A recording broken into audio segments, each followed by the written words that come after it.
ist euer bester Freund Kusavage und Weiß Studio ist wieder am Start. Yo, was geht ab, meine Gamer-Freunde? Weiß Studio wieder am Start und willkommen zu einem neuen Video.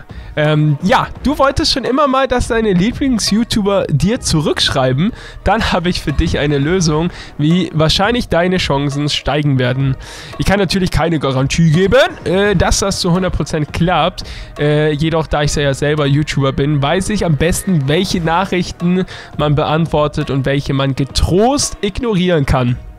Und da es mir leider dieses falsche Schema viel zu oft auffällt, hier ein paar Tipps, wie vielleicht dein YouTuber dir eher antwortet, vorausgesetzt er liest natürlich seine Nachrichten und das ist ab einer gewissen Abogröße manchmal nicht mehr möglich. So, aber kommen wir zum Video, denn es gibt ein paar Sachen, die du vermeiden solltest und das ist folgendes.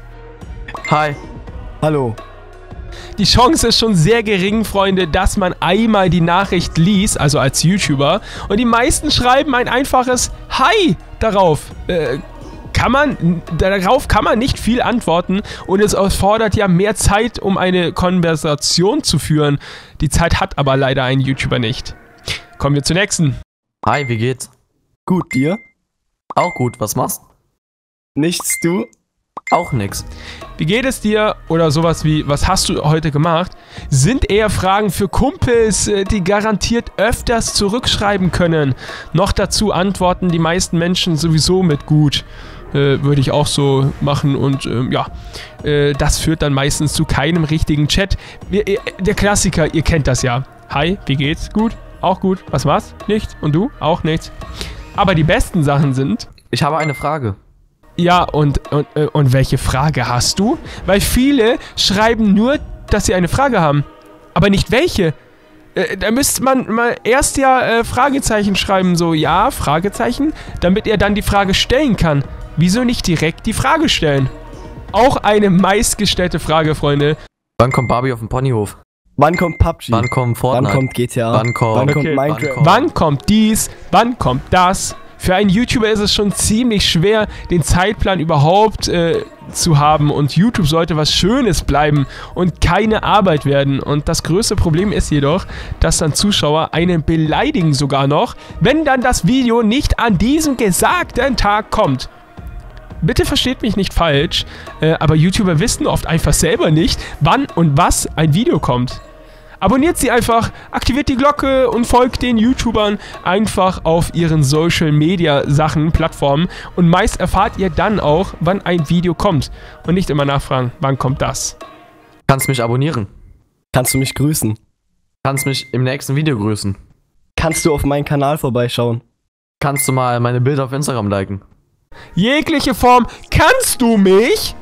Kannst du dir getrost sparen, Freunde, wirklich, denn das ist die nervigste Frage, kannst du, wirklich, ist mit Abstand hier die nervigste Frage, kannst du mich grüßen, kannst du mich abonnieren, etc., etc. Ich sage meinen Zuschauern immer, seid doch einfach aktiv im Chat, wenn ich live streame zum Beispiel, dann sage ich euren Namen automatisch.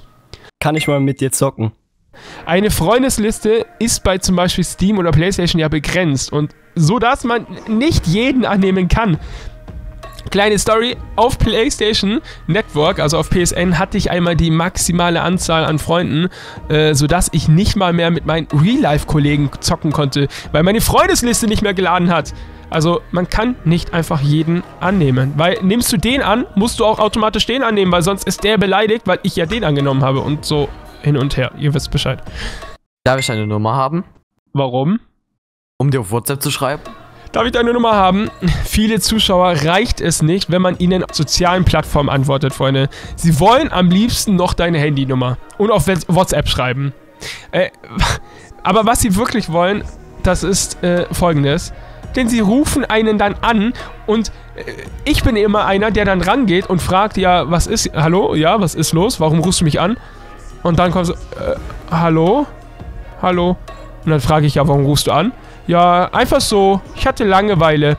Ja, moin, Dicker, du rufst einfach einen YouTuber an. Ja, moin, aus Langeweile. Dass der nichts Besseres hat zu tun, als ob jetzt mit dir ein Tratschchen zu halten hier. Also müsst ihr euch immer überlegen, Freunde. Das ist nicht sehr real. Darf ich Moderator sein? Warum? Warum willst du Moderator sein? Oder eine Frage, die auch sehr oft kommt. Darf ich Moderator sein? Es ist lieb, dass ihr einen YouTuber unterstützen wollt, Freunde, aber ein Moderator ist eine bewusste und sehr wichtige Aufgabe, welche sehr engen Kontakt einfach auch bedeutet. Daher vergebe ich zum Beispiel Moderatoren nur an Leute, die ich schon lange kenne, weil das ist einfach so eine wichtige Aufgabe. Aber jetzt habt ihr ein paar Beispiele, wie man es eben nicht machen sollte. Diese Dinge sind für YouTuber eher nervig, Leute. Statt schön, nimmt es den Leuten Platz weg, die wirkliche Fragen haben. Bitte versteht mich nicht falsch, wirklich. Das soll auch nicht abgehoben klingen, aber ich glaube, ich spreche im Namen aller YouTuber, wenn ich sage, wir haben selten schon Zeit, unseren engsten Freunden und Familien zu antworten. Also so ergeht es mir halt eben. Selbst meine Familie muss immer sehr lange auf mich warten, bis ich dann mal antworte.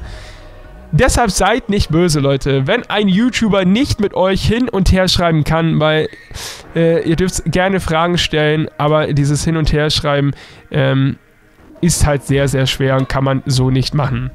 Wenn meine Tipps euch geholfen haben, dann darfst du mir gerne auch auf Instagram folgen und mir einen Screenshot schicken, Freunde, vom Chat, falls das geklappt hat. Würde ich mich sehr darüber freuen. Und ansonsten bedanke ich mich für das Zusehen. Gerne dürft ihr dem Video natürlich ein Like geben oder einfach mich abonnieren und zeigt euren Freunden. Ich würde sagen, das war's. Danke fürs Zuschauen. Tschö mit Ö, Leute. Bis zum nächsten Mal.